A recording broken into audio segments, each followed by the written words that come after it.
All right. Now, let's waste no further time in bringing in our next exciting guest, Nathan Reynolds.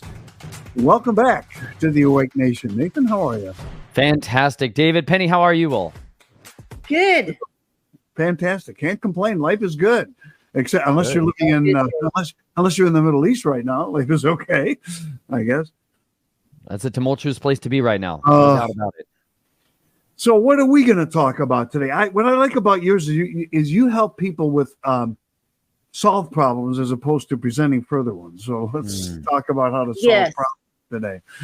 Absolutely. You know, it's important that we talk about the issues at hand. It's good that we're not ignorant of the schemes of the psychopaths that are abounding and multiplying every single day. However, you never want to leave people in that unutterable state of despair, because then we just have this whole learned helplessness cycle going on again. And you just had on a guest. I just got to say something super quick, because you just had on a guest, Gary Wayne, Dr. Gary Wayne. Man, Gary Wayne was one of those like OGs for me, like the original gangster style people that was laying out the like, he wrote a book called Genesis 6 Conspiracy. For those of you that haven't watched the little snippet before this episode, or those that have, he wrote that book, Genesis 6 Conspiracy. And that was one of the first books I ever read that encapsulated so much information in an easily digestible format. He's definitely a scholar of scholars in his own ways.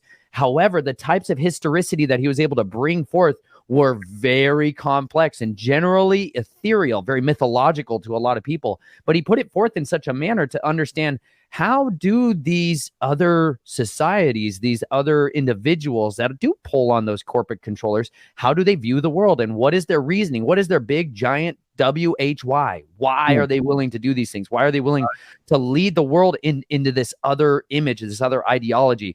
And I was so fired up that you guys had him on here on a show as a guest. That book was one of those that I would red pill people with. I used to have this group in Boulder, Colorado, when I worked as a transitional rehabilitationist at this addictions rehab center in Boulder called AIM House. And we used to have this group called the Red Pill Group. And we used to be like, okay, any topic, no matter how ridiculous it might be, no matter what kind of questions you've always had those like unanswered questions that have been lingering out there in space for so long, you can ask those questions here. And I feel like, David, you and Penny have kind of created an environment that's a whole lot of that all the time.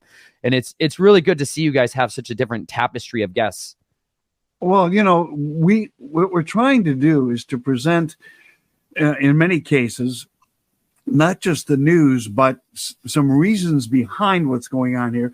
And we try to make this, you know, we're not a Christian show per se, but we try to make it biblically based, in that there's so much going on that people need to understand. There's a rich history there. And most wars are fought over one of two things, religion or land. And sometimes a combination of both, as we see what's happening here. That, you know, this land is your land. No, this land is my land. You know, right. From Jerusalem to the Gaza Strip. You know, so that's what's happening. Absolutely. There's another historian that chronicles a lot of the whys of where this is coming from that I want to be able to reference some of his material today. This is Carl Teichreb's book. It's called A Game of Gods. If y'all could get him on your show, I'd tell you, he is an illustrious speaker and somebody who would really bring to bear an incredible amount of information. He infiltrated Can you text me that? Yeah, Nathan, absolutely. Can you text me the copy of that so that you bet. He's up in Canada as well, but he's infiltrated a lot of the gatherings for these very controllers over the last few decades. He would go to their kind of global citizenship conferences, and he would document what is going on there, and from their own lips, not being dependent on somebody else's opinion or somebody else's perspective on the matter. He just went himself to try to see what is it they actually believe and what is the agenda that's really driving these forces behind the scenes. Then he would go back from those conferences, and then he would read the information from the firsthand sources and then document, okay, this is where their ideologies come from. Are you talking about like Bilderberg and all of that. Bohemian? Oh, yeah. We're talking, no, I wouldn't say that kind of stuff. He's dealing with more of the re-enchantment. Why are we seeing the re-enchantment of the gods, the paganism, the Unitarianism, because we got started. I'm going to read just a real quick excerpt about where that shift happened from a biblical constraint moralities. Our society used to have an overall biblical morality as its tenets and its fabric. I'm talking about mostly Western civilization here. That it used to have these building blocks that were made from morality. We used to be able to depend on people to maintain guidelines that have been eradicated, systemically eradicated. And when did that take place? And it really goes all the way back to this Renaissance, where man was reinstituted as the god, that man and woman was the god, and the goddess that was invoked over that was this liberty. And so he has a section here in the beginning third of the book that just goes into a lot of the history of where this modality came from. Where do we see that re-enchantment of man? Because the second evolution and stage of it, what we're seeing right now, is the re-enchantment phase, where we're abandoning naturalism, we're abandoning the gods of science in some regards, and we're exalting once again these other deities, these other forms of religion, these occultism, this revelation of these dark powers, these occult energies. And people are willing to start to embrace that stuff as if that the gods of science are, they're just finally tapping back into that ethereal realm. And really, it's been there all along. But he has a section here on page 50 in chapter 4. I'm just going to read this for you because it encapsulates so much of what you were talking about earlier. It says, in 1803, Saint Simon recommended that 21 men of science and industry, armed with wealth and prestige and influence, should manage humanity's development. Civilization, he argued, must be structured around three classes: scientists, industrialists, and the masses. Spiritual power would lie in the hands of scientists, while temporal clout would be given to men of industry, whom he called the property owners. Together, these two classes would have but one interest common to the whole of humanity: the progress of the sciences.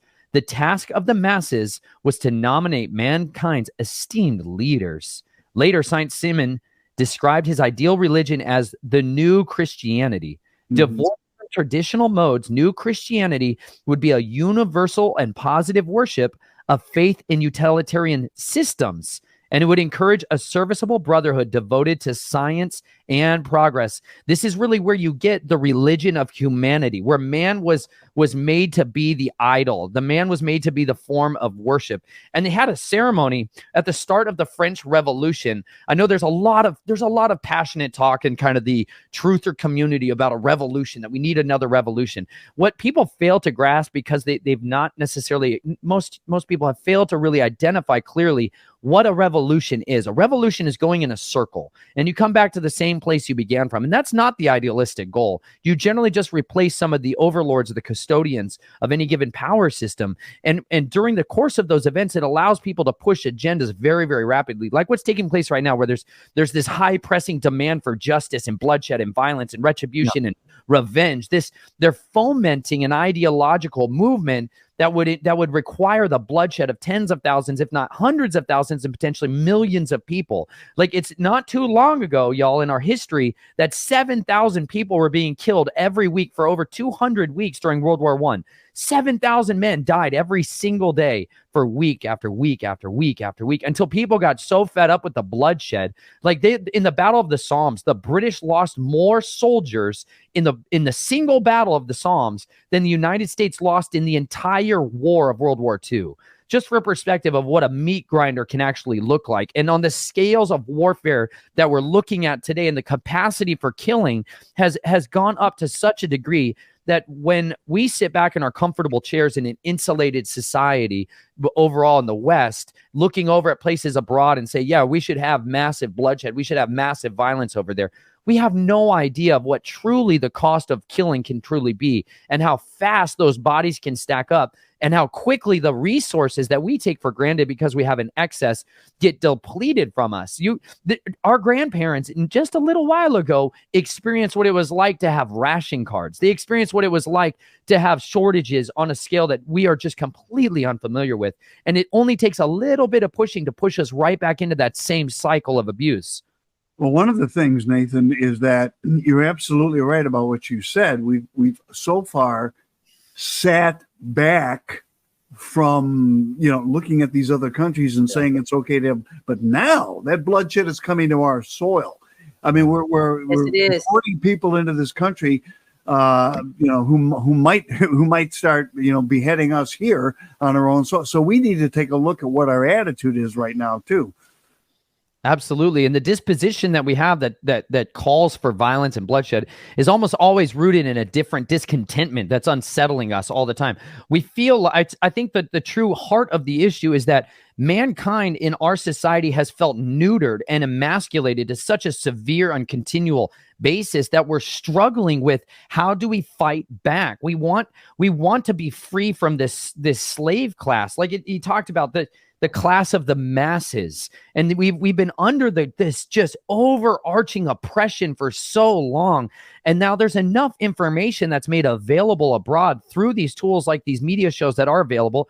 People have access to the information that even just a couple decades ago was inexplicably blotted out from public. You could not consume this information unless you were willing to go into some nitty-gritty corners where there was these very isolated pockets of truth. But now it's being broadcast on such an extent that it really is waking people up. But however, most people are getting left in that state of learned helplessness where they see all of these horrible atrocities and evil that are being done to them, to their children, and they're still taking their children and loading them on to those school buses and sending them to the prison yards of indoctrination. And then they're going home and wondering why, when their child comes home, they are completely brainwashed. How there's these generations of ingrained idiocracy, or worse, they don't ask what they're learning in school. They don't sit down at the family dinner table and put your phone down, whatever. And what did you learn in school today? I think a lot of parents, as long as their kids are bringing home report cards that are decent, they're saying, okay, he's studying, he's obviously getting A's, B's, C's, or whatever. That's fine. They don't go to the parent-teacher conference unless there's a real problem. So all of a sudden, and then when the kid starts talking about some, changing their gender at the age of 5 or 6, 7 or 8, whatever it is, because teacher told them that they could do that. And so, well, where did that come from? Well, why didn't you ask at the dinner table what you're learning in school today? Yes. And where that comes from is the agenda that was part of black magicians who really are what if you don't examine the priest class and the bloodline class of the overarching rulers of our society, you're going to be missing and defective from being able to firmly understand how these people are motivated. This priest class, their ideological pursuits are to expose every child to every sexual act by the time they're 9 years old. Yeah. This is written in the core tenets of their black magic, that if you can expose these children to these depraved acts, mentally, emotionally, physically, sexually, just over and inundate them at those early ages, they are imprinted on by these unclean spirits, for lack of a better word. They have this darkness that gets into their mind and it infects them. This is why, before there was that we used to call this stuff perversion. We used to call this stuff sodomy. We used to have very specific types of descriptive language to say pedophilia is evil. And we used to ostracize people like that. We used to punish them and cut them out of our society as if it was a plague, because when this is allowed to fester and these cults, these secret societies, these criminal organizations are given carte blanche and instead rewarded, what it produces is this fruit of debauchery,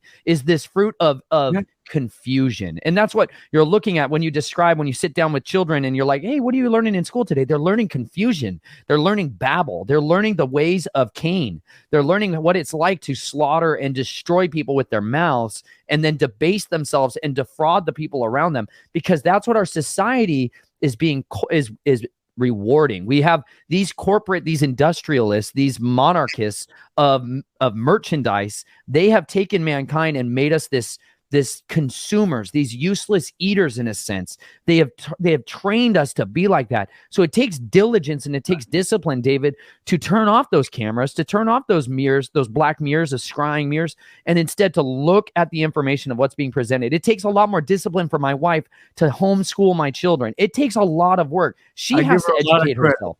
She deserves a lot of credit for that. Absolutely. And every mother and every father who is doing those things requires sacrifice. It requires you laying down your life, your wants, your desires, your goals, your careers, the God of your dreams that you have searched after and sought after, greediness for gain, which is idolatry in its own way. If you lay those things down and you sacrifice them for the sake of that next generation, what you're doing is you're imparting to them the opportunity to have firm foundations to make wise choices educated, logical choices for how to navigate this world, this muddled world of confusion. My child, because we have gone on this path of life, my 7-year-old is more capable of walking into a grocery store and navigating the aisles to ferret out what is poison. Like, we taught her to read by learning how to read ingredients. Like, that was like paramount for us, understanding what is food, what is water, what is clothing, what is shelter, how to navigate these societies. These are called life skills. And they used to be preeminent on the list of what we taught children, instead of filling their mind with useless information. Like John Taylor Gatto, he talks about in his books, it's like you're filling their minds with rubbish as much as you possibly can, so that there's no curiosity, so that there's no actual hope or joy that everything's been discovered out there. We already know why rain falls from the sky. We already know what every corner of the ocean looks like. We know all these things. So stop being curious. Just do what you're told and listen to the experts. And by doing that, we have created a society that's helpless and hopeless. And so when there's an opportunity for revenge, they channel all that energy. These priests channel that energy through their media moguls into a direction and be like, that's the bad guy. Like, when I was in basic combat training, it was during the era of Al-Qaeda, where the terrorists, the invisible enemies that we used to fight, they call them terrorists. They have these other ones called viruses. All these invisible enemies and invisible wars that we fight. They used to literally put up pictographs of guys in Arab garments, right? And be like, that's the enemy. That's the bad guy. That's the target. You call it target, right? Target-rich environments. It's all targets until it's a person's face. And then they would sit us down and make us watch videos of soldiers being tortured, of women being tortured, of people having their limbs torn apart, being shot and raped and beheaded. Like, this culture of death and violence, like they're doing right now on mainstream TV, where they're trying to say it's all of this. It's the same propaganda that was utilized during World War I, during World War II, during the Vietnam War. It's the same way of dehumanizing the enemy so that you will have that murderous rage and you will be willing to do that. When we had our bayonet courses, we used to run around with these bayonets, stabbing these giant tires, these rubber tires, and they would say, kill, kill, kill. What makes the green grass grow? Blood, blood, blood. And we would chant these mantras, and it was this invocation of this other rage. And we're having that same psychological warfare poured out on us. And if we're not steady, calm, and slow to make decisions, we get caught. It's easy to get caught up in that because they've engineered a society in this manner. Interesting. But the thing is, you're making inroads. Now, you said you take your 7-year-old to the store and you show them the things and have them take a look at the ingredients. That to me is fantastic, because it also teaches them, without having that knowledge, what you have is I want, this sugar substance, this monosodium glutamate in this, and because it makes it taste good and it makes it last a little bit longer. But in fact, the other day I was at a store and they had this seasoning salt, and it had one version. It was the same brand, but one with MSG and one without. And I've used the one without before, and it's good. And so I purchased it. I thought to myself, why are we even selling one with MSG in it anymore?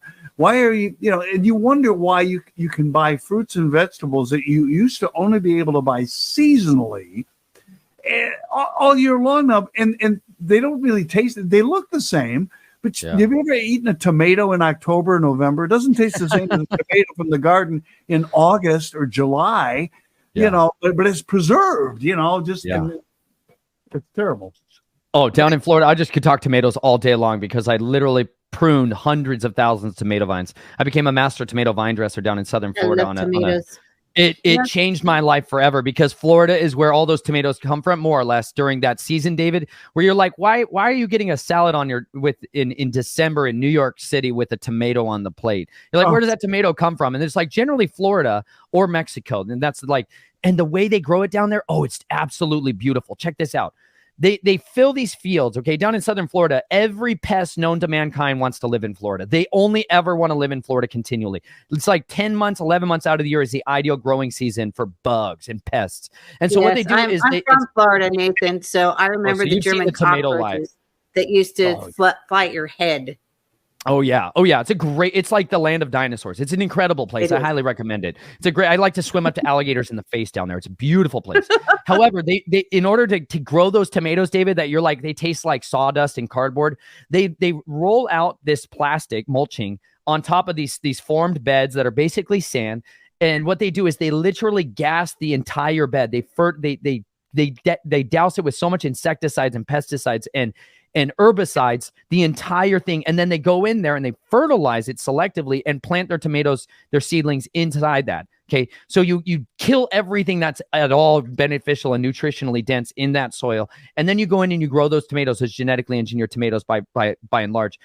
During that time, as soon as they are green, you see those like rock hard green tomatoes. They pluck all those tomatoes by the hundreds of thousands down there with migrant workers who they ship over to do this stuff, super illegally, by the way. They bring them all over to do all this massive picking. They fill up totes, like IBC-sized totes, 5, 6, 7 feet deep of rock hard green tomatoes. And then they ship those to warehouses where they can be stored for months. And they get stored in this artificial gassed environment to keep them from getting ripe. You want to come up here? Sorry, I got a daughter here. I will help you with your hair in just a moment. All right, sweetie? Okay, I'll help you in just a moment. I need it cut out. Ask Naomi to help you. Just wait, please, for a minute. Sorry about that. It's my little one. She's got a knot in her hair. But they take those tomatoes, they sit them in a warehouse, David, until Click to Demand wants those things ordered to their restaurant in December. They're like, all right, send them over there when the price is right. They gas them with a different gas that causes ripening, similar to like what there's my daughter. This is Naomi, by the way. This is the one who learns to read by those labels. Baby, how are you? That's Penny and David. But they gas those tomatoes. So when you're getting them to the store, they suddenly turned red. However, they're just as unripe as ever. That's the greatest difference between a ripe fruit and an unripe fruit is you're eating something that was genetically engineered from its beginning to be shelf stable in every way, shape, and form. And that's why you feel like death after you eat that stuff, because you're eating death. Like the average apple you buy at the store that's not organically grown has been sitting in a warehouse for 2 years before you got it. It's you're living in despair. That's what's ultimately the way it is. Unbelievable. Now, where can people get in touch with you and find out more about Nathan Reynolds? Well, they can get in touch with me at Snatched from the Flames at protonmail.com. I also have a website, snatchedfromtheflames.com, where you guys can see my book is available there. I wrote a book called Snatched from the Flames, which is dealing with a lot of my history of coming out of these families of control and this just criminal enterprise, as well as why I came out of that, which was started right here with this little one. Before she was born. She's all shy about it. But she was my big reason why. We need a bigger reason to fight for. And you know what? It was because I got children that I began to learn that there was a better, more effective way to fight back against this radical, intelligent evil that was taking over the world. And that was with an information war. It really is an information war. The best tools that we have is the words of our lips and the passionate pursuits of truth, no matter the cost. It's a love of the truth that can truly cure people from this infectious, parasitic virus of fear that is being continually poured out over and against us. But I am so passionate about sharing that with others and the wonderful joy that can happen when you raise your families, when you live an authentic life, because we were made to experience the beauty of being an individual and not being caught up in some collective ideological death march towards destruction. So I hope that you all would continue to live passionately. David and Penny, I really do appreciate you guys having me on here. It's always a joy to be here. And I look forward to seeing you again.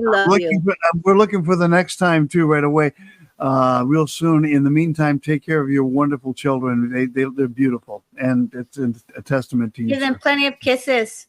I will. Thank y'all. Thank you so much. Nathan Reynolds here on The Awake Nation. Again, Snatched from the Flames.com is his website. What a great guy, great father. He's raising his kids well. Thank God for, there is hope. There is hope for us yet. There is.